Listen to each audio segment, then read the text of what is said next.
I'm starting.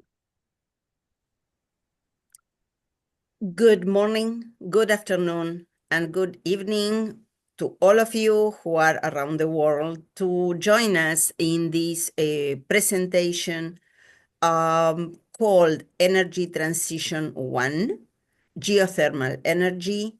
And this is being, next slide, organized by the Geological Society of Africa and the Geological Society of America. We have a, a statement, a previous slide, if you don't mind. Thank you. About being respectful and inclusive in our questions and in the way we interact with each other. And this is our RISE program, and we expect a great interaction between all of us in the different parts of the world where we find each other. Next slide. Thank you.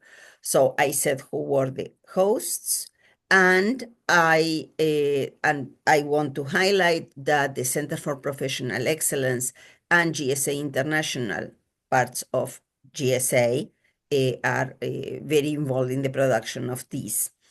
The moderators are Doctors Onema Adojo from Northwest Missouri State University and Daniel Kwaisi from University of Ghana.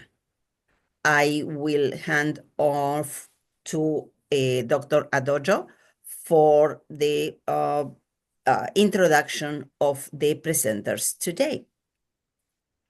Okay. Hi, everyone.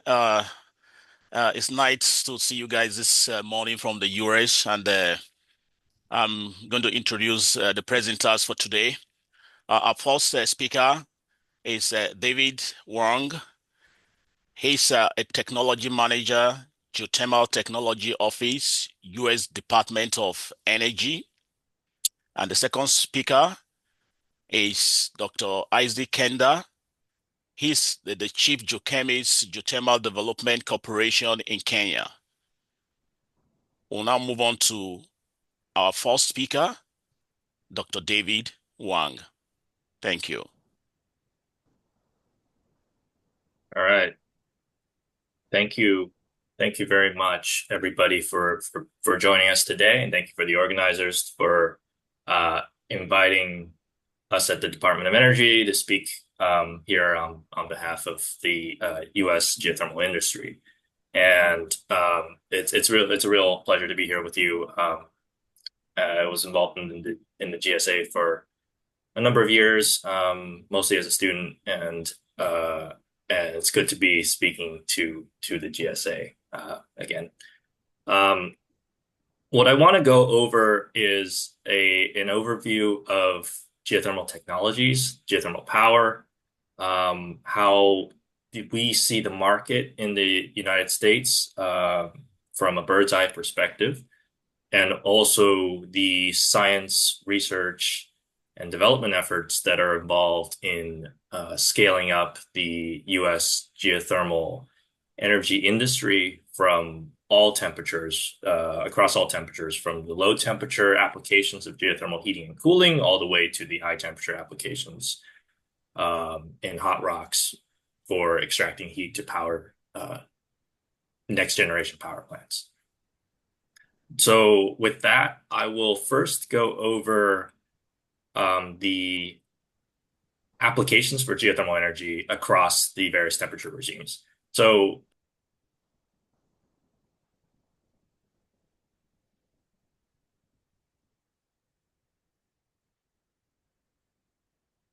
I think, Dave, you are muted. I'm sorry about that. I think I accidentally muted myself. On the right-hand side here, we could see the applications of geothermal energy across the subsurface of the Earth. So the geothermal energy really just means the heat of the Earth.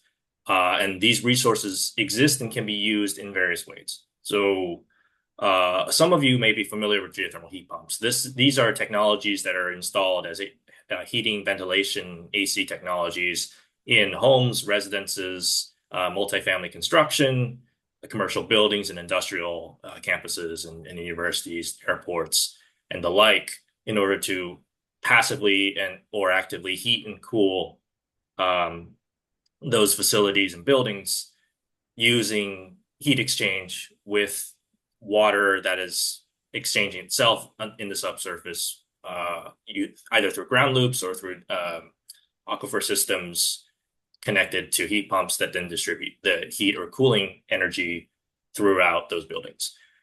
These are typically shallow systems. You can see that these are, no more than a few hundred feet, maybe 1,000, 2,000 feet deep.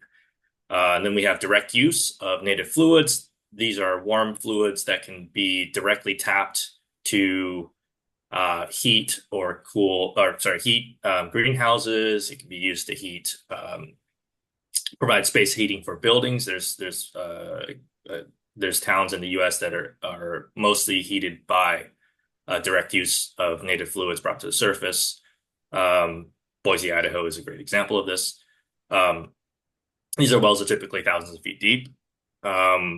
We also have hydrothermal and enhanced geothermal systems that provide steam or hot water that are used to power turbines for electric power generation. That's probably what I'll focus on here. Very quickly, I want to go through just how geothermal heat pumps work. Geothermal heat pumps, also known as ground source heat pumps, are systems that take advantage of constant underground temperatures as a thermal buffer. So instead of pumping an AC system against air, which is highly variable, we pump it against the ground or water that is circulated through the ground. And this is much more efficient than a typical AC system. We have about 2 million of these units in the US, compared to about 200 million housing units, roughly speaking, in the US. And so there's a large space to grow for geothermal heat pumps. This is a portion of the Geothermal Technologies Office's portfolio here at the DOE.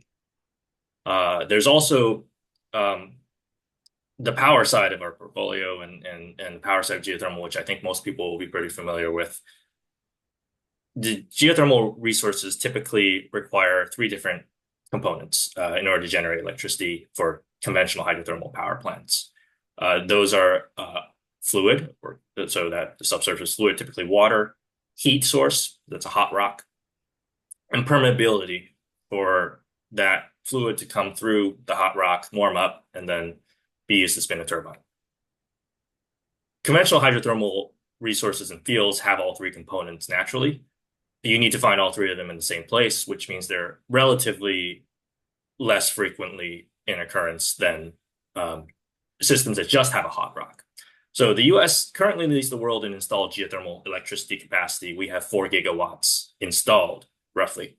But we have potential for significant growth in geothermal capacity, and I'll show you in just a few slides.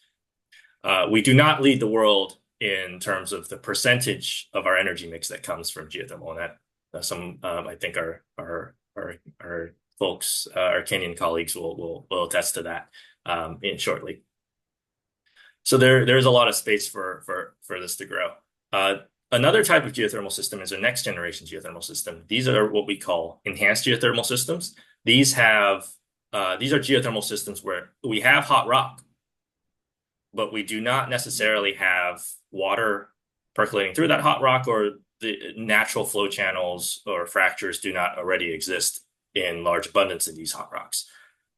What we can do now at an increasingly economic scale is drill a producer and injector well on top of each other. This plot doesn't really exactly show it, but I think you'll get the picture. If you drill a producer well on top of an injector well, and then create those fractures through the rock with emerging and new applications of oil field technologies, we can pump water through the rock, make it hot, and create a geothermal system where there wasn't one before. And that is where the majority of our next generation geothermal potential is coming from. So we could see that from a conventional perspective, we have about 40 gigawatts of total resource in the US. That is dwarfed by the amount of resource that we can potentially tap with next generation geothermal technologies that tap into hot rock where there's not existing hot water that has a permeability path. So we're very bullish on the potential for deployment of geothermal energy across the US in terms of power generation. And I can show you very shortly why that is. Currently, the US, I don't have it on the slide, currently the US uses geothermal power to generate about 0.4% of the electricity for across the United States. That is a very small percentage compared to some other countries. So in Kenya, for example, that number approaches 50%. This means that we have a lot of room to grow potentially as for geothermal as a electricity generation source in the United States. One of the reasons that we need to think about increasing the potential of green energy technologies to generate power in the US is that there's been a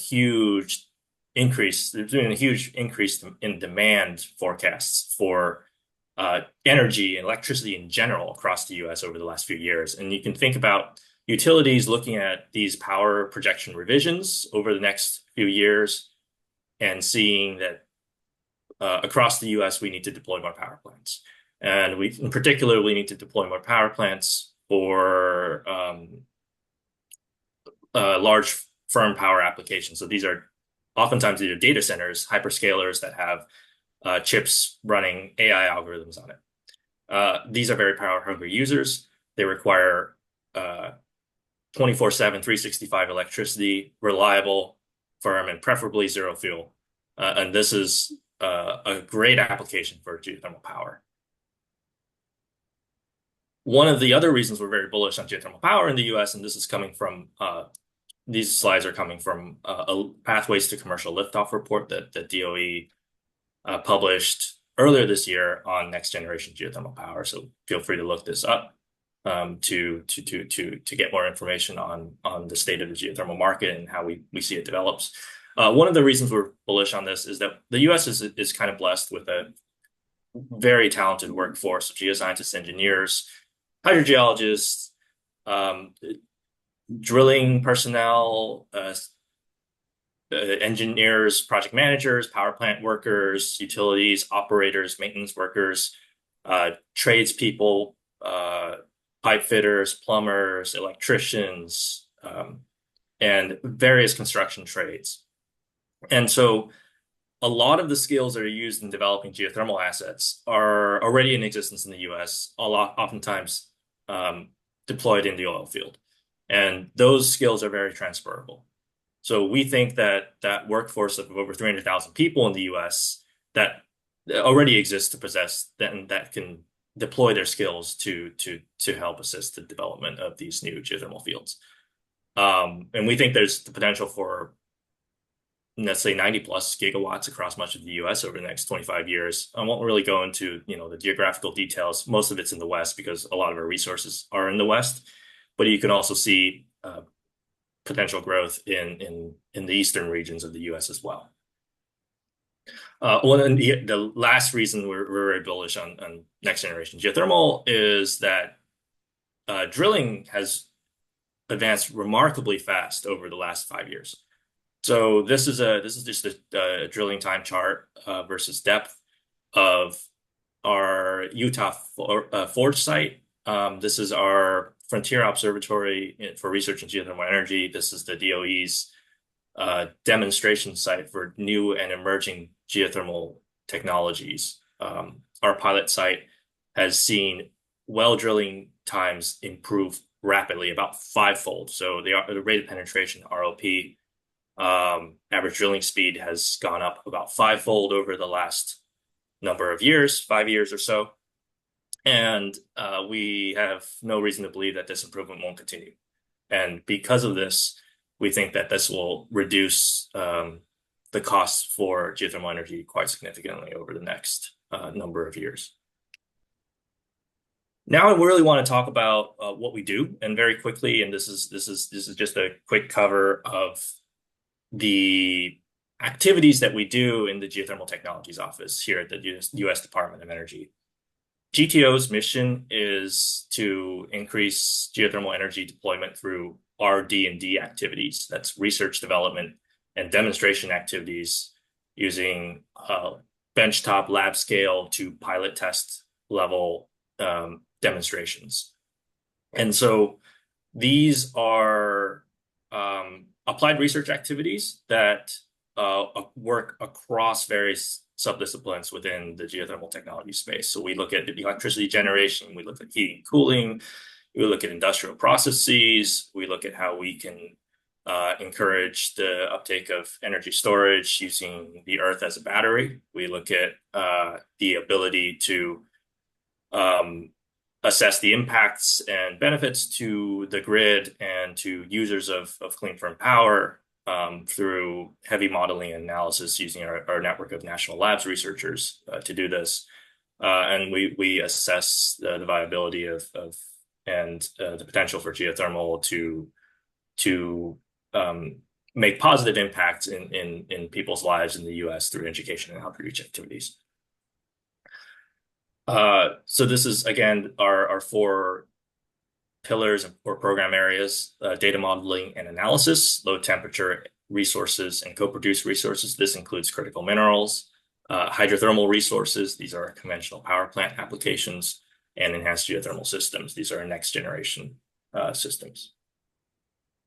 For the 2022 to 2026 R&D activities, we have a multi-year program plan. You can look up GTO multi-year program plan, or you can go to our website at geothermal.energy.gov and click through the links to find it as well. We have a number of different R&D areas that we are looking at, from early stage exploration and understanding the size and depth and character of the resources using geophysics, remote sensing, geology, and geochemistry techniques, which will be largely familiar to many of you. To unlock or uncover some of including places where geothermal resources have not previously been discovered or assessed. These are very high capital, relatively high capital scientific projects that require large data acquisition campaigns. So part of our mission is to help that along. We try to assess the resource, and we try to access the available resource that we have discovered through these exploration characterization activities better. And part of that is to reduce drilling costs that I showed you before. We try to increase the longevity of the assets. So we try to access more of it over time and improve the operating efficiency and longevity of the well fields and the surface facilities that are involved in producing and continuously utilizing geothermal energy. We also try to understand the value of the geothermal energies to our energy ecosystem and our energy mix, and that's through a lot of heavy modeling and analysis of the impacts on the grid and in terms of stability and capacity factors and things like this. And we also have an awareness track, and that's our outreach program. We have a very fantastic team that works on that. We have a few key initiatives. I talked about Forge. We have some demonstrations from our one of the key laws that have been passed in the last few years in the US, the bipartisan infrastructure law, that has enabled additional pilot scale demonstrations of EGS systems. We have projects that work on translating learnings from oil and gas into geothermal, and projects that look at the technologies that increase wellbore stability and longevity, for example. And for hydrothermal, we have a portfolio that includes drilling demonstrations, understanding how to access co-produced or co-located resources. Those are critical minerals such as lithium in the Salton Sea, for example, and some critical minerals in the Smackover region. We have the regional data partnerships and some partnerships with the USGS to map out the extent of geothermal resources in the US. We also have a low temperature program that has a geothermal heating and cooling demonstration component. We had a down select of our geothermal community geothermal project that was just announced.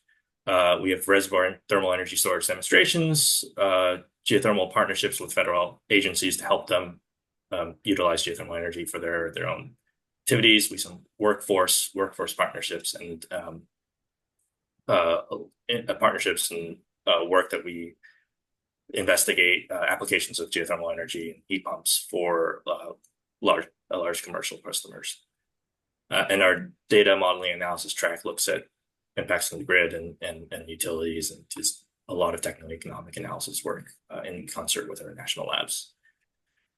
To conclude, for the US side, we have a monthly newsletter, and we also have a quarterly webinar. That the next one is on the 19th. GTO's quarterly webinar and newsletters will highlight some of the activities that we have, our funding opportunities, and various industry news from across the US and maybe around the world as well. So you can feel free to go to our website, geothermal.energy.gov, and sign up for our newsletter and our webinar.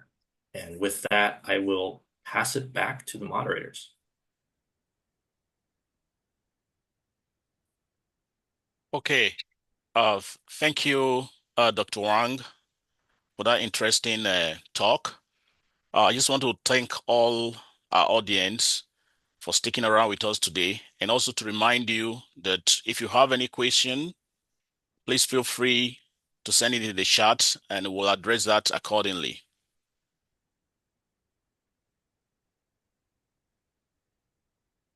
So we'll move on to the second speaker, which is Dr. Isaack Kanda. I think before we move on, let me acknowledge the council members of the Geological Society of Africa. I see President Wang, who is here. I see the General Secretary Adama. I see the Vice President Southern Africa, and I see Provenia, East Africa Vice President, and all the council members. You are welcome, and thank you for joining us. So next is Dr. Isaack, who is the Chief Geochemist of Geothermal Development Company, Kenya. So Dr. Kanda, over to you. Okay, thank you so much, and thank you for inviting me, and thank you for organizing such an important event. So, as you've heard, my name is Dr. Isaack Kanda. I work for Geothermal Development Company as a chief geochemist. My area of interest is geochemistry, and also do geophysics and also geology. Okay, I'm a geoscientist. So I spearhead geothermal exploration within GDC. GDC, Geothermal Development Company, is a company that was formed. It's fully government, and it was formed to spearhead the exploration and the development of geothermal resources in the country. We work together with another company called KenGen, that's Kenya Generating Company, which now deals with all different generation of different kind of energy, wind, solar, but our focus as GDC is geothermal. I'm going to take you through the Kenyan stories, and so what I'm sharing is just the landscape of the institutions that are dealing with energy. So we have the Ministry of Energy, and we also have we have KenGen as part of KenGen and GDC, which are supposed to be part of the generation, and also independent power producers, and also we import power. When it comes to transmission, we have a company called Ketraco, that's Kenya Transmission Company, and Kenya Power. And also, when it comes to distribution, we have Kenya Power and REREC. They're dealing with distribution to the final customer. And we also have a regulator, that is EPRA, Energy and Petroleum Regulatory Authority. And the responsibility is to oversee to ensure that the entire system is regulated. The installed capacity and also import capacity stands at 3,243 megawatts, and we have a peak demand of 2,288. Geothermal, we will be joining soon the 1 gigawatt family. We are at 950, and by 2027 we are expecting to have at least about 150 megawatts coming on board. So we'll be over 1,000 gigawatts. One gigawatt, that's about at least 1,000 megawatts. So we have also hydropower, that is about 800 megawatts. We have wind at 436. We have biomass 2 megawatts. We have solar 210. We have thermal. We also and we import about 250 from Uganda and Ethiopia. So now we go to the generation mix. Geothermal stands at 49%, almost 50% of the power energy. We have hydro coming second at 30%. We have wind at 12%, and we have solar and import coming to at 2%. So our system is about 93% green. So we are now dealing with 7%, which is thermal sources, and we are trying to eliminate. We reduce this 7%. We probably by 2030 will be dealing with probably around 3 or 4%. In 2022, the thermal was at 12.4%, but 2024 this year we are at 7%. So we are trying to reduce the thermal aspect in our system. Our potential. We are talking about 10,000 megawatts of geothermal, about 6,000 megawatts of hydro. Of course, in the recent past, we've had issues with climate. And so the part of hydro has been not very consistent. We have 30,000 megawatts of wind. We have 300 megawatts of cogeneration in sugar factories. We have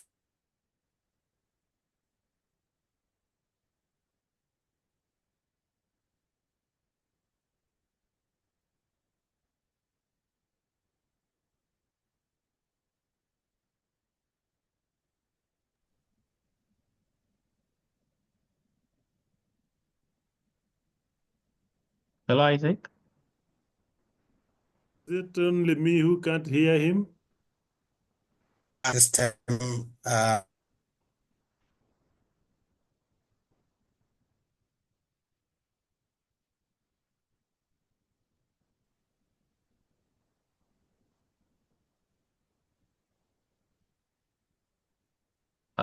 Isaac, you are muted. Okay, let me share again. I think I got disconnected. Okay.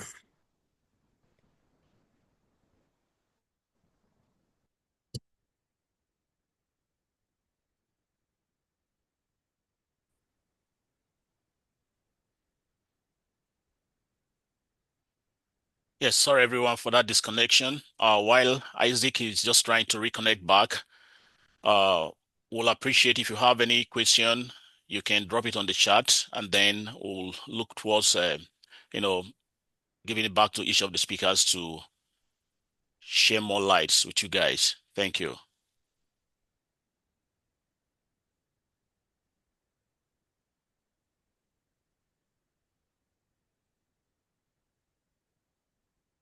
Okay. Can you see my my screen?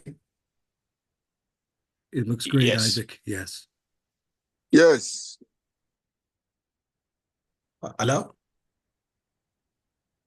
Sure, we can see your screen. We can Yes. see your screen clearly. Please go ahead.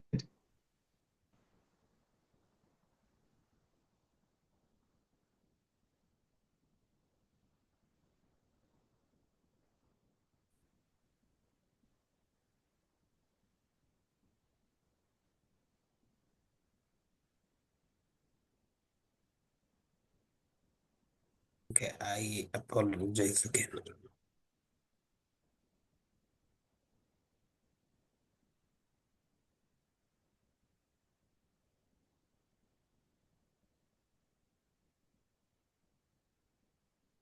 Okay, I got disconnected again. Please confirm.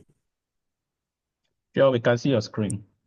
Okay, so I was talking about where we have about 9.79 million customers for the main grid, and also in the past, like in the past 3 years, we had about 1 million off-grid solar systems. So we are slowly turning towards clean energy, at least ensuring that we minimize the use of thermal and fossil fuels.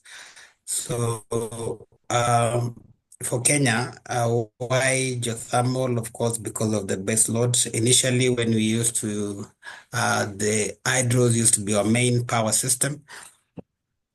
We used to have a lot of blackouts, and there's a lot of issues to do with the reliability. But now, because of the geothermal, we have a good base load capacity, a good power. It's reliable, low emissions, and of course, we cannot compare with the solar and wind, which is not it lack consistency. So when it comes to Africa, geothermal, this is just the entire Africa. We have a lot of resources. Starting when you come, we can see the northern part of Africa. You can see this thermal, we have very high temperature, then high, moderate, low, very low. You can see we have resources in the northern part, and then you come to around the Red Sea, Djibouti, come to Ethiopia, we come to Kenya, you come to Tanzania, and then there's the other western branch of the African Rift, and then it goes down all the way to the border between Botswana and South Africa. We also have Namibia, we also have Comoros, and there are many other. Even in West Africa, we have resources. It may not be a high temperature, it can be just medium to low enthalpy geothermal resources. So we have a lot of resources in Africa. It's only tapping it, taking advantage of the resource that we have, causing.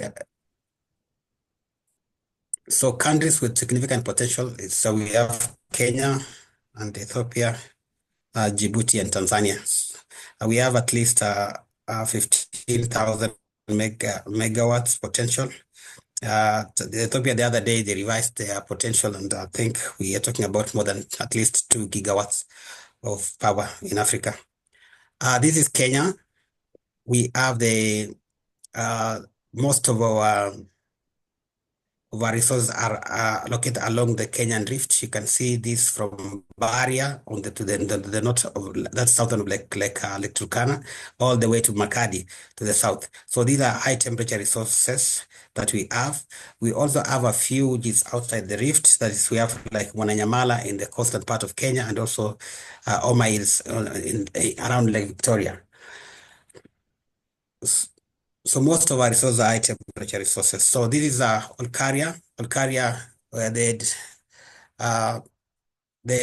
exploration of Olkaria started way back in 1957. And so far we are talking about 800 plus, almost actually about 900 megawatts within this region. So it's developed by mainly by, there's GDC, there's Kengen. Also, we have independent power producers like OMAT and also Serian. This is part of some of the power plants in Olkaria. We have Olkaria. This is the oldest power plant, which was built in 1981, and it started operational by, I think, 1983. And we have Olkaria, the second power plant, and now we have a number of them, power plants within Olkaria area. So these are some of the power plants. And then we have direct utilization, use facilities like we have the spa. When you come to Olkaria, you can find the spa. We have also greenhouse eating. We have demonstration for grain dryer in Menengai and many others that's coming up.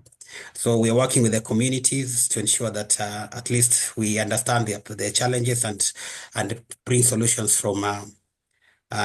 We can see how geothermal can solve the local challenges that the community is facing. This is So just to give you an highlight, what's the role of Kenya as a regional leader in geothermal development? So we currently, there are ideas that we are bringing as I talked about the direct use. We have the greenhouse eating. We have milk pasteurization in Menengai. We have these industrial applications. We're talking about, there are many other things that, especially direct utilizations that are coming up, projects. So we currently also have industrial parks in Olkaria, and we're developing one in Menengai. So that we can try to find out if we can be able to get subsidized, we can a better tariff for industries, captive industries. So we also have training facilities like Kengen and GDC also train. We've been training people,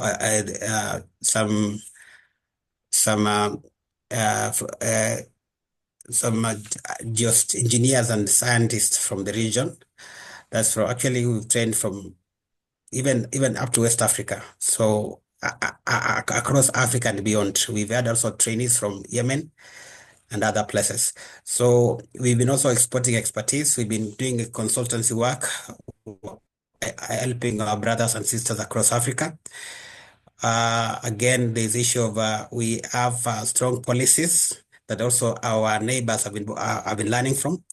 We also have been having a number of international partnership collaborations, and also we've been promoting energy security within the region. So just to run through quickly the key components of our Kenya energy transition, where geothermal now is playing a major role. We have the energy, as I've shown. We are trying to modernize and optimize electricity generation, transmission, and consumption. We are dealing with the smart grids to reduce transmission losses, that's by Kenya Power, and improve energy losses. We also now focusing, the government is focusing on off-grid electrification, where we have like mini grids and standalone solar systems to serve some communities.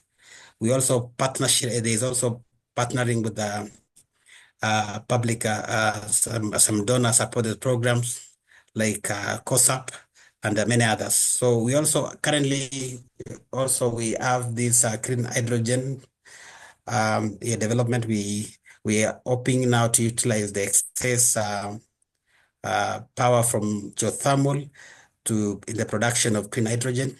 Already we have a policy. We are working on a policy, but we have all the other frameworks in place.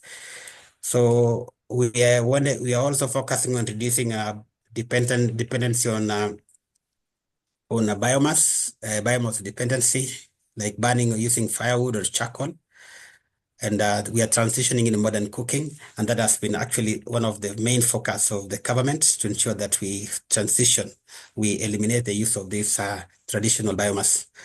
Also, we are reviewing our Energy Act to ensure that we accommodate all these other new ideas like the clean hydrogen, and we have the Kenya Vision 2030 and the least cost development power plant, which is giving us a strategic direction as we transit to cleaner energy. So challenges currently we are facing, probably, which is, I highlight some of them. Of course, the high initial cost, especially when we talk about infrastructure.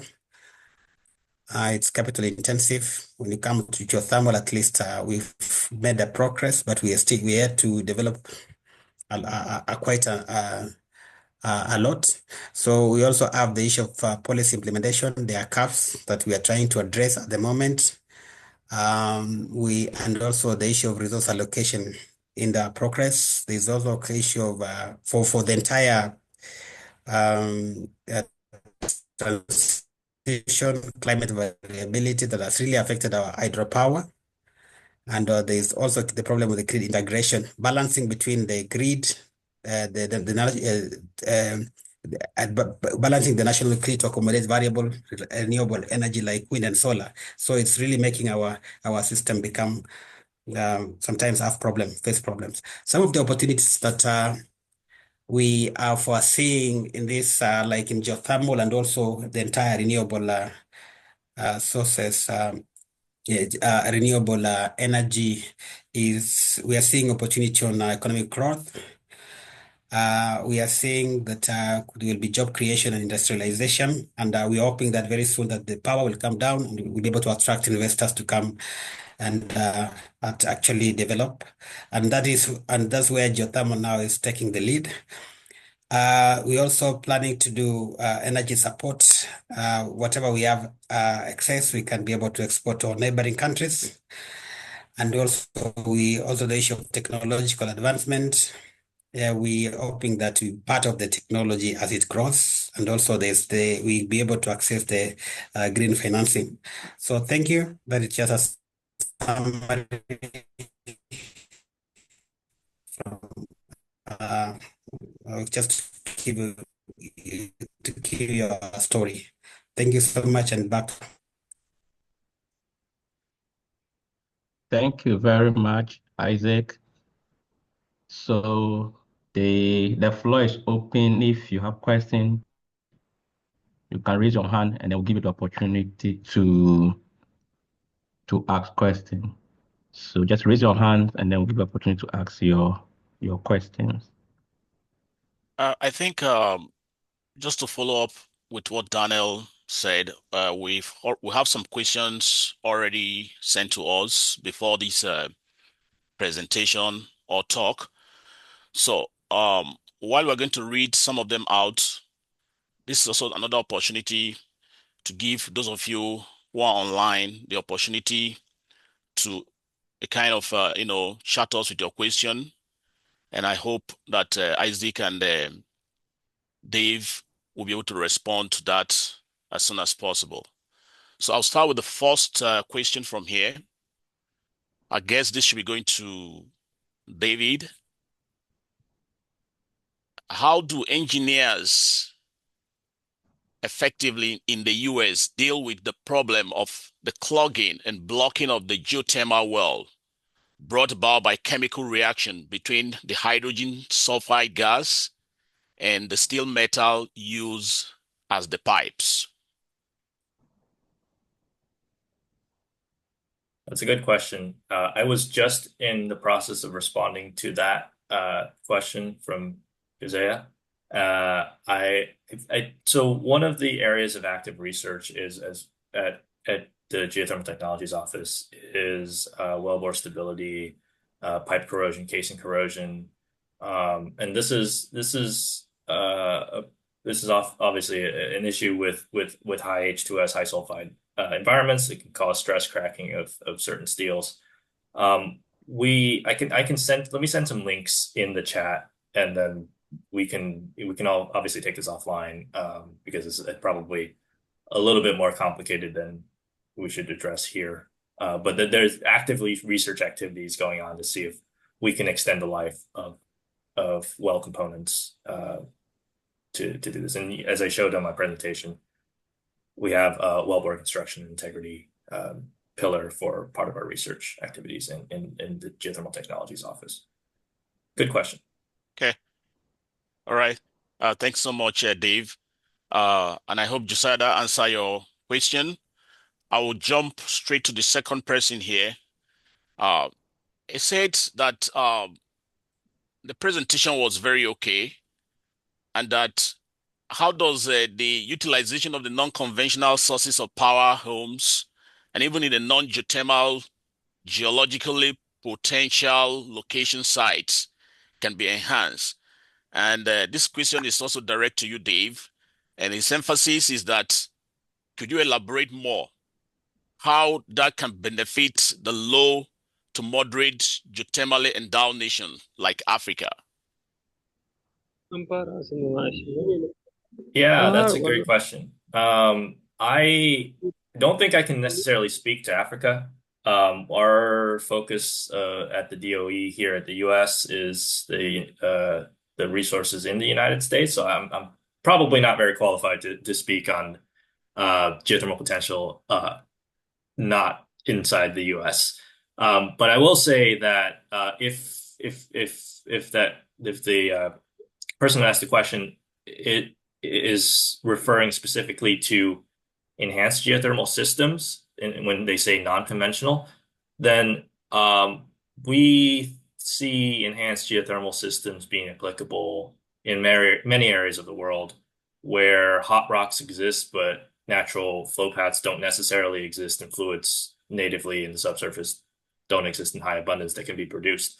So if there are hot rocks somewhere, there's a place to interconnect to the grid, there's a demand for power, there's the ability to pull the rigs out there to do the work.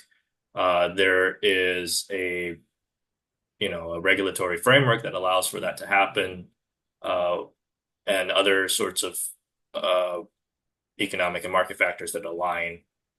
We see no reason why those same technologies can't be deployed in other areas. Does that help? Great. I hope Binga this answer your question. Okay, Dan, can you move on with some questions if you have any of them with you there, please? Thanks, it does. Thank Yes. you. Can I cut? Yes. Okay.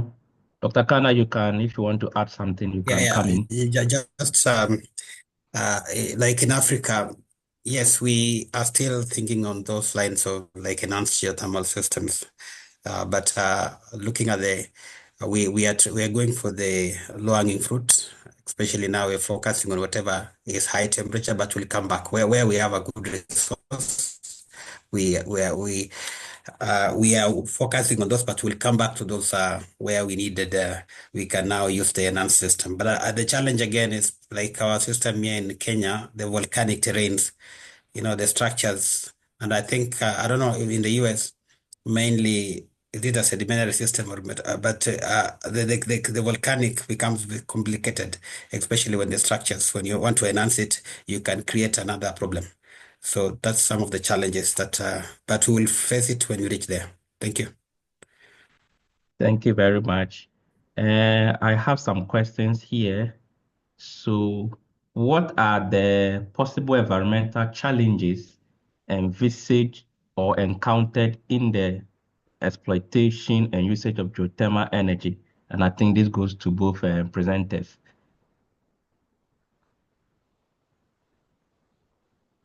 So, I don't know whether Dave want to start or Isaac. Yeah. So Environmental. yeah. Isaac, maybe you want to take this. I'm not totally exactly sure where the angle of environment is coming from. I'm not sure if it's subsurface related or surface related, but I'm sure that there are different challenges in different areas. I don't know if Isaac, maybe you want to talk about your experience. Yeah. I think some of the challenges that we face is um especially is when there are subsurface, yes, and also service challenges, especially when you want to clear. What's clearing? Just clearing as trees. Sometimes you can cause problems, noise, pollution, especially when you're developing in a populated area. When you don't do proper casing, sometimes you can have those thermal waters coming to groundwater and then causing some pollution, and then you can have some issues. But so far we've managed to address those things, especially ensure that some of those things you you address them early, and the planning and the casing, and also trying to ensure that even the chemistry of the fluids, the chemistry of the gases that are discharging are good enough, and also you engage the community and let them know what's going on. The other issue is sometimes when you are discharging the hot water, probably during testing, some of it can leak to it can leak now, and it can affect the animals and also the plants around there. So these are some of the challenges, yes, but the challenges can be addressed. Thank you. Thank you very much. The next question goes to Dr. Kanda. Does Kenya have a strong government policy in stopping the use of biomass?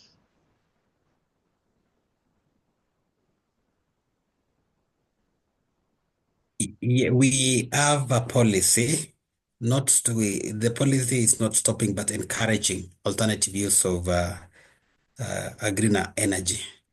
Yeah, we are trying we don't have actually we're currently in the process of finalizing reviewing the policy, the energy policy. So I'm yet to see the final policy and see if there's any changes. But we don't have a major, like a strong policy to stop. Of course, there is a policy like deforestation, things like that, that you don't have to cut forests. There's a lot of restrictions. But yes, Okay. maybe that's it. We don't have a very strong but encouraging. Yes. Thank you. Okay. While the question is still going on, I just want to thank everybody for sticking around with us today. We want to jump to the next question. I think this direct to Dave. Is geothermal energy classified as a national resource? Should there be a national regulation focus on harnessing these resources? And how sustainable is geothermal energy compared to hydro or solar in the coming years? Yeah, okay.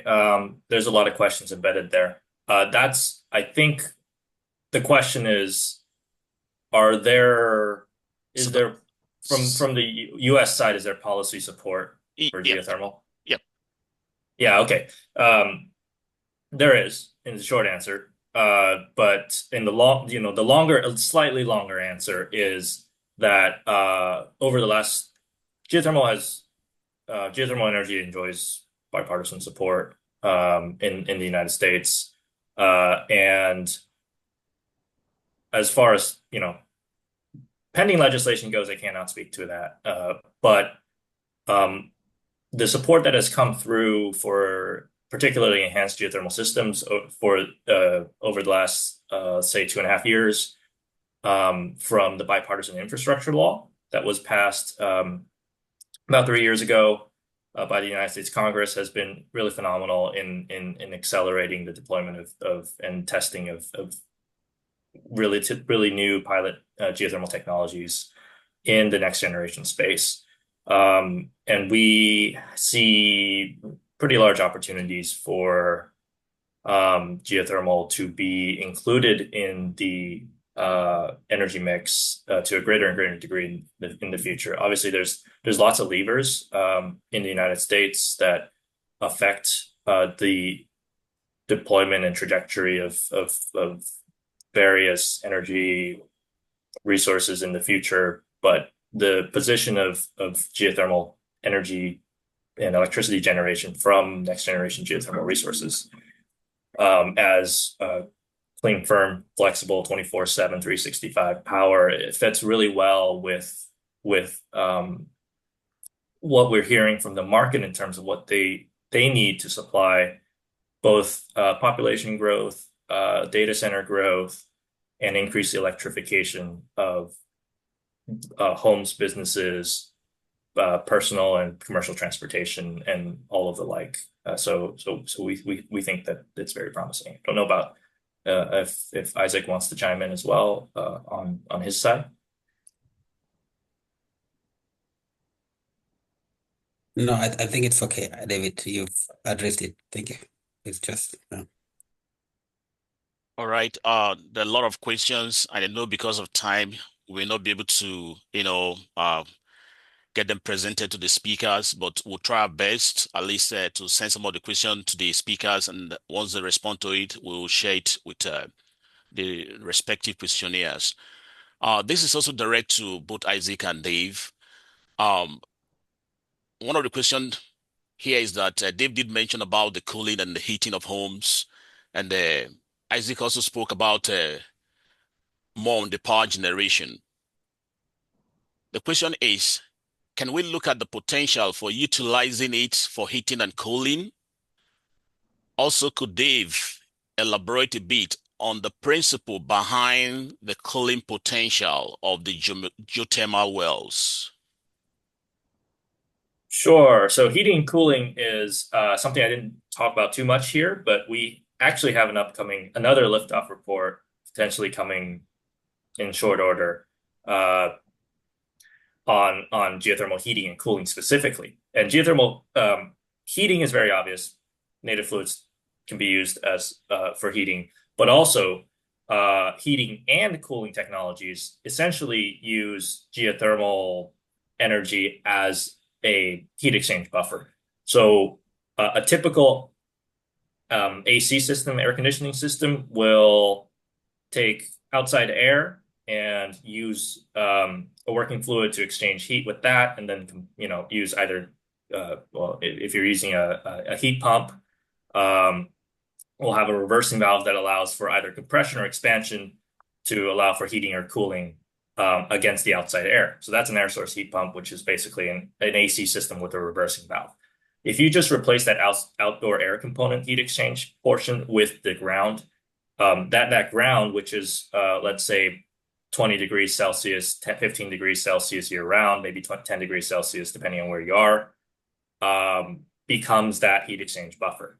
And so these geothermal heat pumps enjoy much, much higher coefficients of performance, so higher efficiencies than an air source heat pump, almost a fourfold in some cases in improvement in efficiency.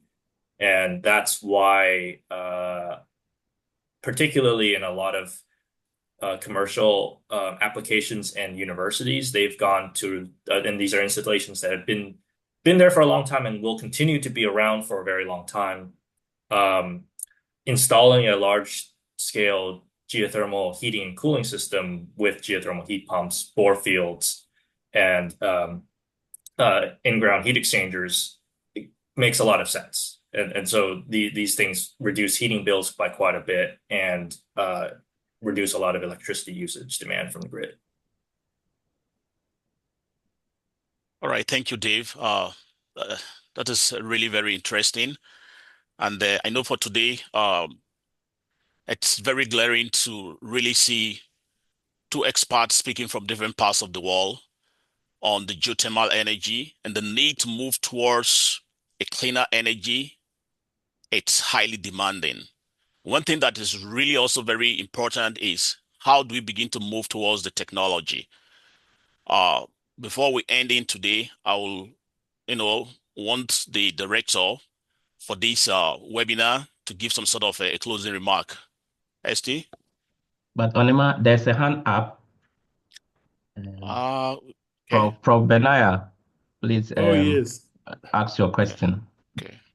Thank you very much, and thank you for seeing my hand at the last minute.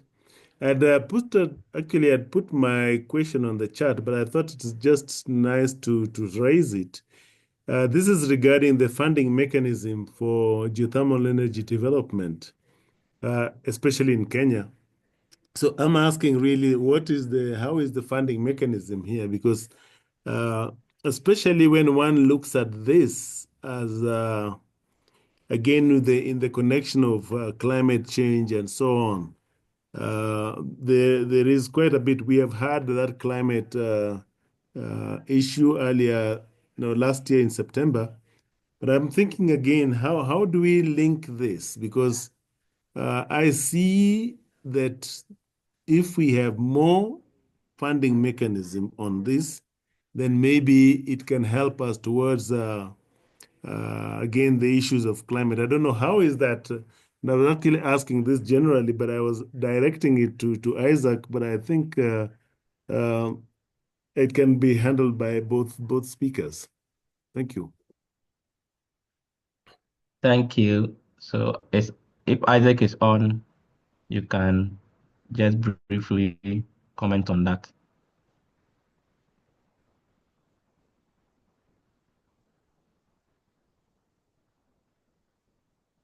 I think we've lost Isaac. So Dave, I don't know whether you can comment on the funding.